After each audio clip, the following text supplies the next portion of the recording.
Hi, my name's Naomi and I work for Open Doors Youth. Now today I want to talk to you about this idea of brave faith. What is it and how can we get more brave faith? You see, the decision to follow Jesus is the bravest, most dangerous decision you will ever make in your life. Now, you might be sitting there thinking, Naomi, no, I've been a Christian for a number of years, it hasn't been dangerous, it's been pretty safe actually. But the thing is, to follow Jesus means that you are giving up all that you are. Your time, your money, your skills, your talents, your future. You're saying, I give up myself. I give it all to God. I'm going to allow God to use me to build his kingdom. I'm not going to build my own kingdom. I'm not going to make my own choices. I'm going to trust that God is going to be in charge of my life and is going to use me for his purposes. Now, to do that, it's a pretty brave move. And if you're anything like me, sometimes I can feel like, how? And I've been inspired by Christians around the world who are persecuted for their faith, and yet they still choose Jesus.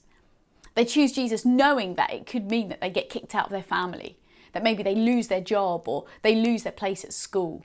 Maybe like they're arrested and imprisoned on false charges. Maybe they're even killed.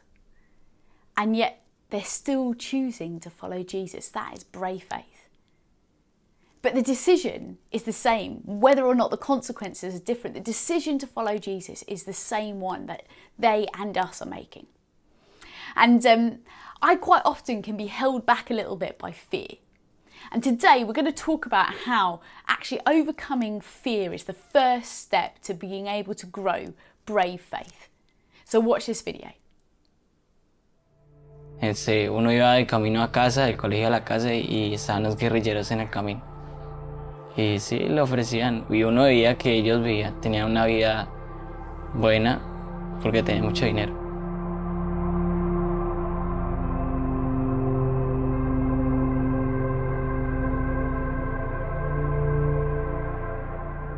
No sé, le ofrecían cosas a uno, como te vamos a dar dinero, si bien acabas de tener una mejor vida, vas a estar bien.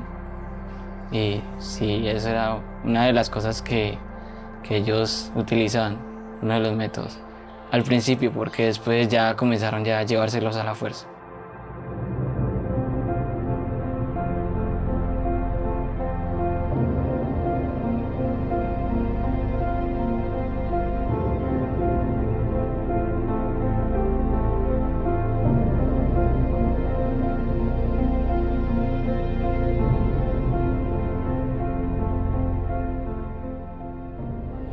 Ha mejorado mucho, antes no era tan buena, ahora lo conozco más,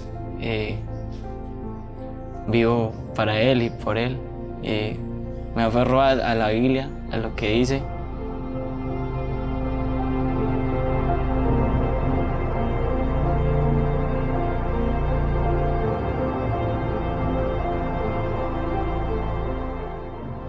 Yo no le temo a la guerrilla porque sé que Dios está conmigo y Él me da las fuerzas para yo llevar su evangelio y Él siempre va a estar protegiendo.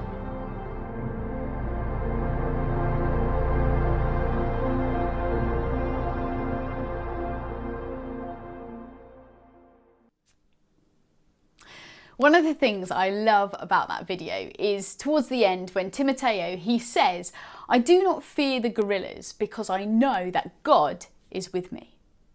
I do not fear because I know that God is with me. Now, I don't know about you, but I quite often forget that God is with me. I'm in situations where maybe I'm feeling a bit nervous, or situations where maybe I feel like God is asking me to do something. And sometimes I just forget that he's with me and I'm consumed with fear, and it stops me from being obedient or putting myself out there. And the thing that I've been realising more and more is that if I want to have brave faith, I have to conquer fear. And that's not like a one-time thing of like, aha, now fear is dealt with.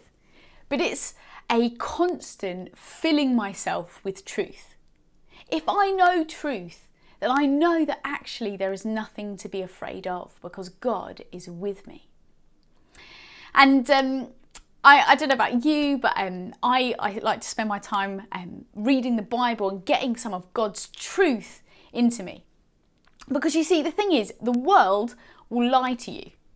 The world will absolutely lie to you. It will say stuff like, you need X, Y, and Z to be accepted. Like, that is what advertising is. You have to have this thing, this new phone, these new trainers. You have to have them. You have to have enough likes or enough popularity to be worthy of love. You have to be powerful enough or be earning enough money to be seen to be successful, to have made it. And yet that's an absolute lie. God's word says that we are already valuable, that we already are loved as much as we could possibly be loved. God's word says that He has plans for us, plans that we might not choose for ourselves, but plans where we will make a lasting impact for God and His kingdom. Often God's way does not look like it makes sense. It's normally a really weird mix of like us having to take little steps of bravery and allow God to use us in different circumstances. And I know that for myself, one of the best ways I've found of getting truth into me is to go back to the Bible. And so I want to suggest a few places that you can go if you just want to start out getting some truth to help you maybe shift your perspective. So the first one is Psalm 139. It's quite a famous psalm, and it's all about how God has designed us. He knows us and He loves us. Like the first verse is like, God, you've searched me and you know me. You know when I sit, you know when I rise. You know you've perceived my thoughts from afar. And what I love about that as a psalm is it reminds me that God knows all of me. He knows, the me that I show to other people, but He also knows the behind the scenes me. He knows when I'm not okay. He knows when actually maybe I've made decisions that I regret. He knows it all, and yet He still loves me. And that's powerful, actually, because it means that I don't have to fear God. I know that He loves me still. I do not fear because I know that God is with me. And knowing that actually shifts your perspective quite a lot. Let me tell you a story about this lady called Rachel from the Middle East. And she was leading a secret house church with her husband and her little girl. And one day there's a knock at the door and she's like, oh, who's this? And it's the secret police, and they've come to arrest her. They take her away, they put her in a cell by herself in solitary confinement. And she is not happy. I mean, I don't think any of us would be happy, but she's mad and she's scared. She's thinking, God, I don't understand. Like, I was doing what you wanted me to do. I was leading a church, and who's going to look after my family? Who's going to make sure they're okay? How am I going to survive this situation? And she didn't feel like God was there at all. She was like, God, where are you? Where are you in the midst of this? She went to sleep, and in the middle of the night, she had a dream. And in the dream, she remembered a verse from the Bible. It's John chapter 1.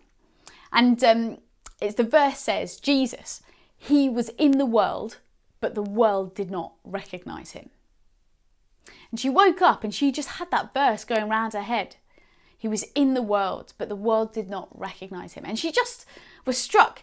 What happens if God is here and I don't recognise Him? And from that point on, her perspective shifted. She was like, I saw God everywhere. I saw Him in the eyes of other prisoners. I saw Him in the guards. I saw Him in the ways that I could interact with people. I saw that God was with me in this place that I would never choose. I was not on my own. God was with me. And I'm hoping that I'm never going to go to prison for my faith. But I can imagine that it is a source of great comfort to know that you're not on your own. Another place that we can look in the Bible to really get some truth into us is 1 Peter chapter 2. And here it talks about, like, God just speaks this great stuff over us. He says you're a chosen people, a royal priesthood, a holy nation, God's special possession. And I don't know if you see yourself like that. If you're like, actually, yeah, I know that God has chosen me. I know that I'm God's special possession. But the reality is that it's true. That God sees you and He delights in you. And that should shift a little bit about how you come to him. Like, you don't have to come kind of like praying long prayers full of fancy words. You don't have to pretend to be anything you're not. You can be exactly who you are. With him, he already knows. You can overcome your fear of coming to him and know that he's a God who delights in who you are. Now, all of this to say, absolutely, like, brave faith requires us to overcome our fear. But it requires us to overcome our fear so that we can step out and do what God is asking us to do. And one of the main things that God says that we should be doing is loving him, loving others. And loving others, like, sometimes requires us to say to them, hey, like, this is the God I know. And he's a God who loves you as well. And I want to encourage you, if you're someone who's never told someone else that you're a Christian, if you've never invited a friend to a youth group or to church with you, I just want to encourage you to maybe take a step of brave faith and to give it a go. And know, like Timoteo, I do not fear because I know that God is with me.